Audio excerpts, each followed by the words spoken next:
Bonjour à tous, voici la minute du bonheur. Et aujourd'hui, déliez-vous. Il est des choses que nous souhaitons de toutes nos forces. Un sort taquin semble s'amuser à les éloigner de nous. Nous croyons pourtant tout faire sur le plan de l'action et celui de la pensée pour les obtenir. Cela infirme-t-il la loi d'attraction du bonheur ? Non, et voici pourquoi. Dans ce cas-là, nous avons péché par tension excessive. Il est une façon de vouloir crispée, rageuse, qui nous ligote au lieu de nous laisser les mains libres pour recevoir. Il ne s'agit pas de serrer les dents, de piaffer, il s'agit de se détendre. De même qu'un bon nageur ne lutte pas avec la mer, il se laisse porter par elle. Ne vous bagarrez pas avec la vie, aimez-la, faites-lui confiance une fois pour toutes, sans peur, et vous atteindrez le rivage. Pour que la pensée force soit féconde, il faut qu'elle croisse dans une sorte de détachement. L'avidité n'est pas une force, mais un explosif. Il faut posséder comme ne possédant point. Les grandes lois de la vie sont plus sages que nous. Il se peut que l'objet de votre plus cher désir devienne dans l'avenir votre plus lourd fardeau, et cela, vous l'ignorez.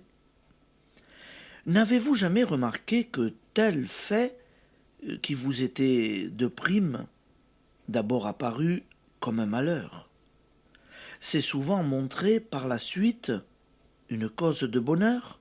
C'est pourquoi nous devons hausser nos désirs jusqu'au point où ils nous dépassent, là où ils s'intègrent à l'ordre parfait qui régit toute chose, y compris le nombre des cheveux sur notre tête. L'esprit en nous, c'est ce qui nous est nécessaire.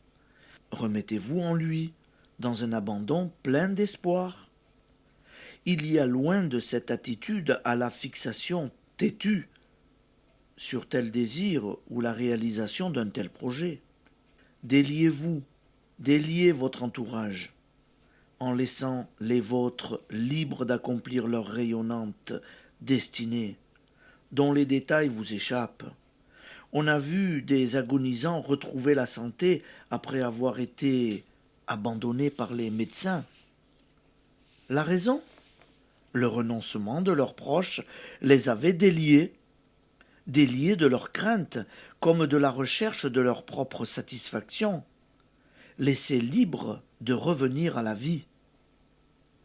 Lorsque l'existence du bonheur qui nous est due semble nous échapper, nous ne pourrons tout obtenir qu'en renonçant à tout, non pas dans la négation et le désespoir, mais dans l'affirmation du bien pour tous et dans l'amour. Heureux ceux qui savent dire du fond du cœur que votre volonté soit faite. C'est là le suprême détachement et la suprême victoire, car cette volonté-là ne veut que le bonheur des hommes. Application. Réfléchissez au nombre de fois où le bonheur est venu par un tout autre chemin que celui par lequel vous l'attendiez. Déliez-vous du désir égoïste, de l'entêtement, et faites confiance. Je vous souhaite une bonne journée, amis auditeurs, et je vous dis à demain.